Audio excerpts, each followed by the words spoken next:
নমস্কার বন্ধুরা, জ্যোৎস্না রীতিকথায় একটি নতুন পর্বে তোমাদের সকলকে স্বাগত জানাই। বন্ধুরা, আজকের পর্বে তোমরা জানতে পারবে 2026 সালে অম্বুবাচী কবে শুরু হচ্ছে এবং কবে শেষ হচ্ছে তার পূর্ণাঙ্গ সময়সূচি, এবং এই অম্বুবাচী চলাকালীন আমাদের কি কি করতে আছে, কি কি করতে নেই এ সম্পর্কেও আমরা জানবো। তাই স্কিপ না করে পুরো পর্বটি দেখো। ভালো লাগলে অবশ্যই শেয়ার করে দেবে, লাইক করে দেবে এবং পরবর্তী ভিডিও পাওয়ার জন্য পাশে বেল আইকনটি অবশ্যই প্রেস করে রাখবে। তাহলে চলো আজকের পর্বটি শুরু করা যাক। বন্ধুরা, জ্যোতিষশাস্ত্র মতে প্রতি বছর আষাঢ় মাসের 7 তারিখে অম্বুবাচী পালিত হয়।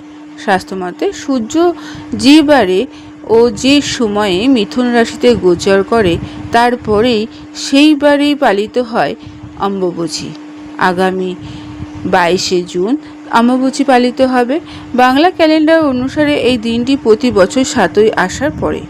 প্রতি বছর সূর্য আদ্রা নক্ষত্রে প্রথম পর্যায়ে অবস্থানকালে মিথুন রাশি 6 ডিগ্রি 40 মিনিট থেকে 10 ডিগ্রি পর্যন্ত সময় নেয়, যখন ধরিত্রী ঋতুমতী হন।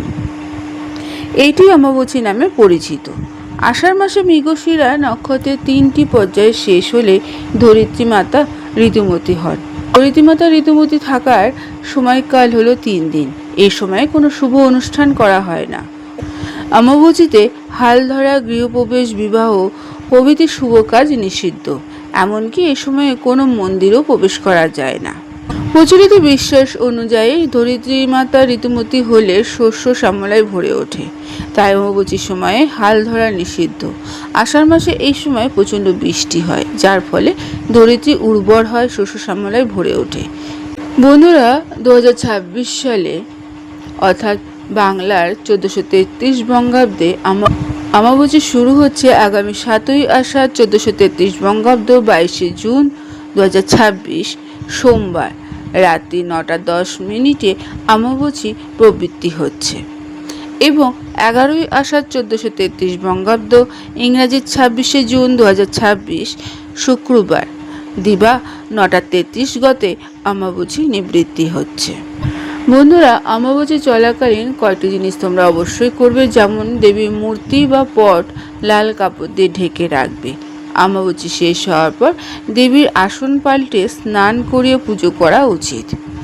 এই সময়ে গুরু পুজো করা উচিত বলে মনে করা হয়। অমাবস্যাতে তুলসী গাছের গোড়ায় মাটি দিয়ে উঁচু করে রাখবে। আর যেগুলো একেবারেই করবে না তাদের মধ্যে উল্লেখ্য হলো বৃক্ষরোপণ, কৃষিকাজ করবে না, আবার শুভ কাজও করবে না। এইসব কাজ থেকে তোমরা বিরত থাকবে।